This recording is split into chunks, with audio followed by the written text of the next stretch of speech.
Some of you may not know that I am a trained narrative medicine facilitator. Some of you may not have even ever heard of narrative medicine, which is a an approach that uses the creative process to facilitate health and healing. It's oftentimes taught to healthcare providers to be able to use with their patients, but there's also a lot of work that's been done in using narrative medicine for caregivers and for healthcare professionals to facilitate their own health and well-being.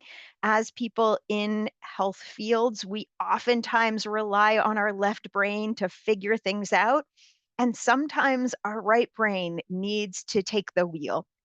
So, I am offering a 4-week narrative medicine experience for people who may be affected by the recent freeze of communication, travel, and funding from US health agencies. As a research scientist who relies on federal funding to be able to do my work, this has personally affected me, and I know that it has affected many others. Um, Creativity is a way to counter the fear that some of us may be experiencing around uncertainty about what this means for us. These narrative medicine sessions are not about art making for the sake of sharing something beautiful.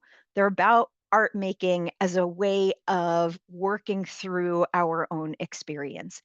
In these sessions, which will not be recorded, we'll come together, we'll look at pieces of creative work in order to identify how they resonate with us, what we notice. And then you'll also be prompted to do a little bit of your own art making, and that may be through written word in poetry or prose. It may be using visual art materials like drawing or painting or collage. It may be music making if that resonates with you. And sharing is completely optional. It is art making for the sake of creative expression. And this will be a safe space for those of us who are impacted by this circumstance. If that resonates with you, then I hope you'll join me to try something new and see what you learn and discover in the process.